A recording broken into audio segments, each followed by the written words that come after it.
Kidlat News Updates.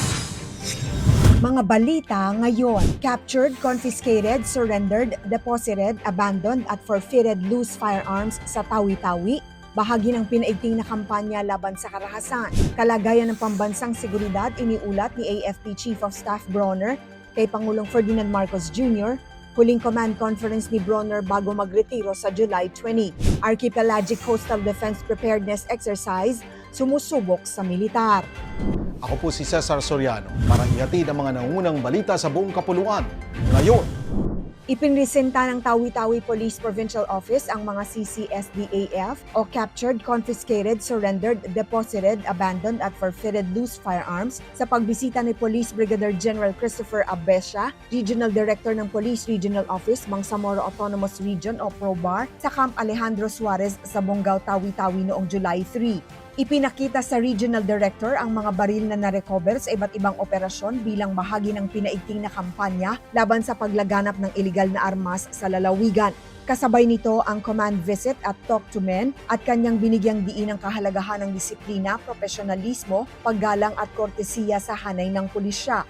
Hinikayat din niya ang mga tauhan na isabuhay ang kanyang panawagang sa tuwina, piliin nating maging mabuting tao. Naninindigan ng Armed Forces of the Philippines o AFP sa pagtatanggol sa West Philippine Sea o WPS at sa pagpapatupad ng 2016 Arbitral Award sa gitna ng umano'y iligal, mapilit, agresibo at mapanlinlang na pagkilos ng China. Ayon kay AFP Chief of Staff General Romeo Browner Jr., kabilang ito sa mga iniulat sa Pangulong Ferdinand Marcos Jr. sa First Semester 2026 Command Conference sa Camp Aguinaldo, Quezon City noong July 7.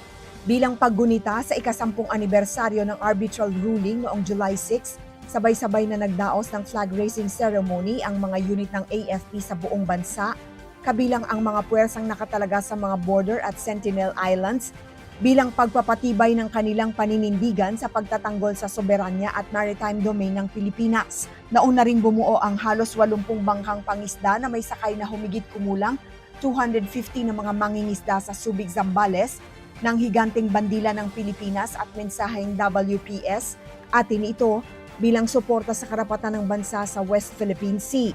Ito ang huling command conference ni Bronner bago ang kanyang pagre-retiro sa July 20. Sinusubok ng Archipelagic Coastal Defense Preparedness Exercise o APEX Acero 06-26 ang kahandaan ng Philippine Marine Corps sa coastal at territorial defense operations matapos itong magsimula noong July 3 sa iba't ibang panig ng bansa. Kabilang sa mga pangunahing aktibidad ang reaction, staging, onward movement and integration o RSOI sa Ilocos Norte kasunod ang dispersed operations ng Marine Battalion Landing Team 8 ng 4th Marine Brigade na mabilis na kumalat ang mga unit sa mga itinakdang tagong posisyon upang subukin ang command and control, survivability at operational flexibility. Nagkaroon rin ng littoral sensing operations ang Marine Battalion Landing Team 10 sa Torongan Cliff, Itbayat, Batanes upang palakasin ang maritime surveillance. Ayon sa Philippine Marine Corps, layunin ng ehersisyo na higit pang patatagin ang kakayahan ng mga unit sa pagtatanggol sa soberanya at teritoryo ng bansa. Para sa Kidlat News Channel, ako si Rosalyn Sinchonco, nag-uulat. ako po si Cesar Soriano, kasama nyo sa bawat pagbuto ng balita.